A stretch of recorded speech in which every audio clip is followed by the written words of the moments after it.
Pro-Ject knocked this table out of the park.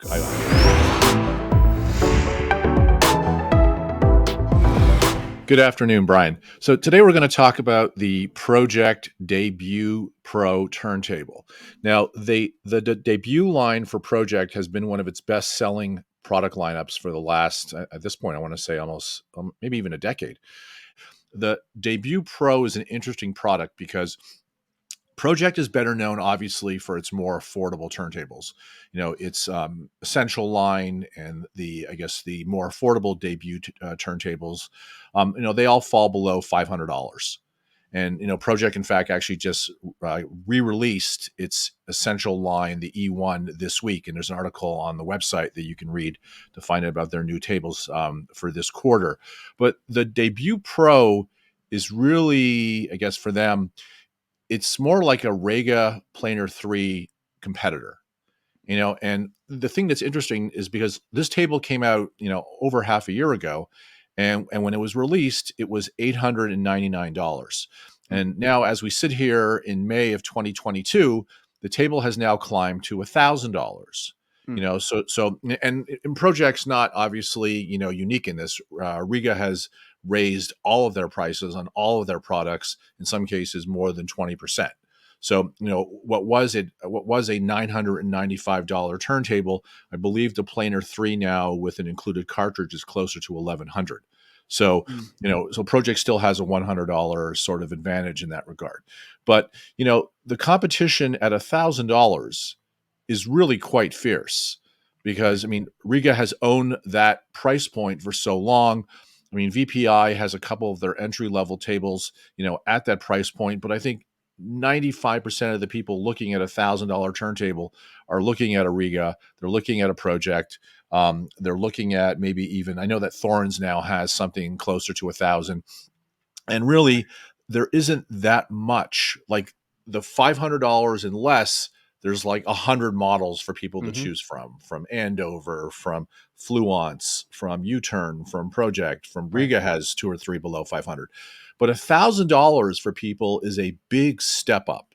I know, like, even growing up, like $1,000 for a turntable was a lot of money back then. $1,000 for a high-end turntable actually seems like a good deal. And in the case of the Pro-Ject Debut Pro, it is. I had the table. I want to stop you real quick. I want to know quickly, how would you explain to a customer the jump from a $500 turntable to $1,000? So number one, in the case of a $1,000 turntable, you're going to see improvements in a number of areas. You're almost always going to get a better tone arm. And, and in the case of the Debut Pro, that is definitely the case.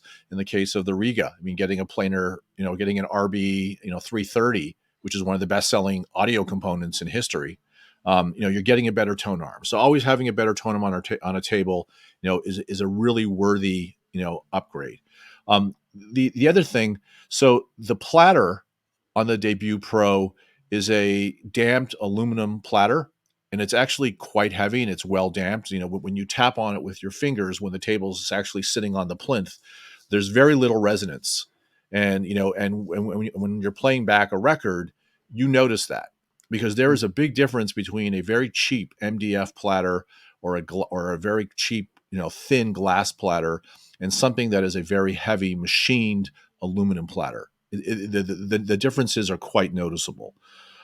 Also, you get a Sumiko Rainier cartridge on this table. Now, Pro-Ject is doing things a little differently. If you live outside of North America, you get a special audiophile 2M series cartridge on the Debut Pro. I think it's actually a silver, which isn't really a cartridge they sell, sort of as a standard, consumer product. It usually comes on tables. And in the case of the Debut Pro, you get the Rainier, which is kind of like it's near the bottom of that range. And, I guess when you're spending $1,000 on a table, you want a decent cartridge, and it is a decent cartridge. But what I found out with the Debut Pro, because Pro-Ject invested a lot more money in the arm, and in this arm also, you can adjust the arm height and the azimuth, which is actually really important if you want to switch out cartridges. So you're not really stuck to using the Sumiko Rainier on this turntable. And I think for a lot of consumers, that provides, number one, a great option, because maybe you have a cartridge that might already work on this table and you don't want to use the Rainier. Or if you buy the Debut Pro, you can always upgrade the cartridge. I mean, you could actually put a Audiophile 2M bronze black on this tone arm, and the sound quality would be unbelievable. Like the upgrade would be worth the money. The other thing I like about the table, it's very easy to use. I mean, there's really only an on and off switch. I mean, there's no electronic outboard controller with this table. It's built well, and for $1,000, a turntable should be built well. I think if you look at a lot of the tables that are priced below $500, the quality has definitely gone up in the last 5 years. I think because the fact that the competition is so intense, you can't put out a cheap table anymore at $500. People expect a well machined platter. They expect a plinth that doesn't sound like when you tap on it, like your entire room doesn't come through the speakers. Right. So Pro-Ject has done a great job on the construction of this table. It comes with a really decent dust cover. The plinth is a satin black, and the table has a brushed nickel kind of color scheme to it.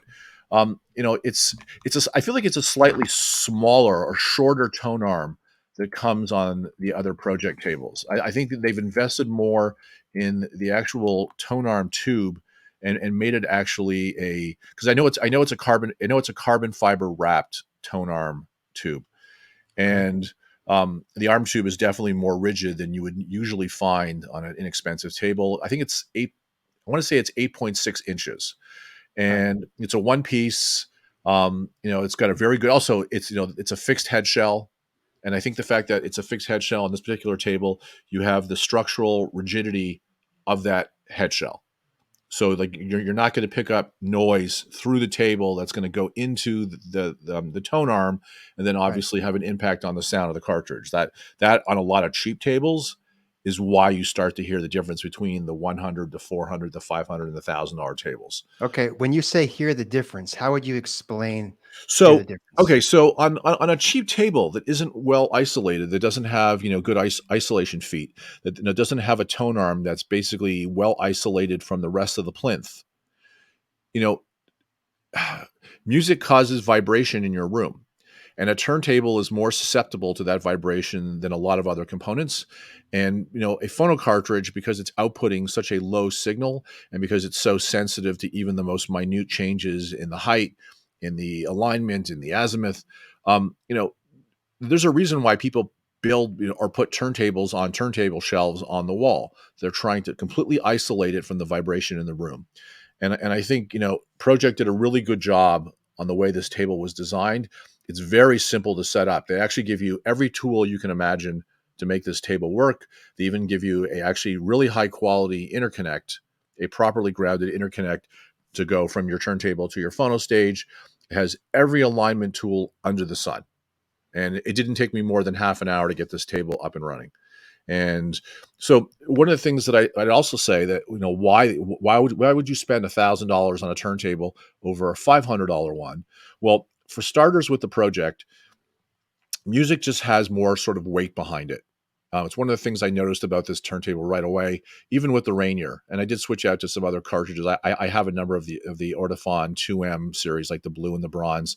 And I even put a Naga Oka on the table. I even put the gold ring that we reviewed. This table actually, it's relatively light. That's one of the things with a lot of these tables. Like the chassis are not very heavy. This table puts out very solid bass.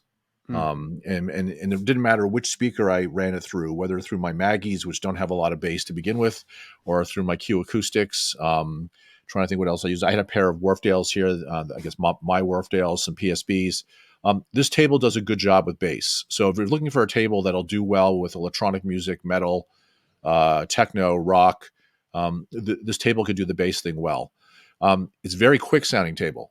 And one of the things that I think makes Rega tables so popular is that Rega tables have that kind of, they do the pace and the rhythm and the timing thing really well. They really capture sort of the timing and excitement of music. And I think this Pro-Ject actually gives the Rega Planar 3 a run for its money in that category, which is not good news for Rega, because that's like its main selling point. I also think this table can be upgraded. Mm. And I think that's one of the things that I like a lot about the Pro-Ject tables. I mean, you're not going to change the arm in this table because I think the arm is essential to the overall sound you're getting from this table. And the platter is also, quite frankly, very, very good. But what I would change on this table, if I was going to keep it long term, I would switch out the Rainier for a better cartridge. Okay. I would also put the table on something like a isoacoustics isolation platform. In fact, I ran this on both the isoacoustics platform that I own that I use under my Thorns tables, and I Right. use some bamboo shelving from IKEA, which is Okay. obviously substantially cheaper than buying something from isoacoustics. But this is a table that definitely benefits from a proper isolation. Mm. The other issue is, a lot of manufacturers ship these tables with cheap mats. Mm. And Pro-Ject's a company that could obviously manufacture everything on its own, and generally it does. And this table came with the typical cheap felt mat, which I really, really did not like. I actually found that the mat actually had a negative impact on the sound. I thought things got actually slightly softer, slightly fuzzy in some ways. And I hate felt mats, even with the dust cover, because they attract so much dust. Okay. And So what kind of mat did you switch to? so I switched to both a cork mat that I thought worked better, and then I actually had a rubber mat from a company that's no longer in business that I bought years ago to use on other tables, and I found that both of them worked a lot better than the felt mat. I think the felt mat is something you leave in the box and that's it. Mm. I would say this table is good enough to be used in $10,000 systems. Oh, wow. Yeah. If I was building a system again and I was going to spend $1,000 on a turntable, the Pro-Ject Debut Pro table would be near the top of my list. If I was going to do X amount of money on speakers or integrated and a DAC and a streamer, Right. I would actually rate this right now.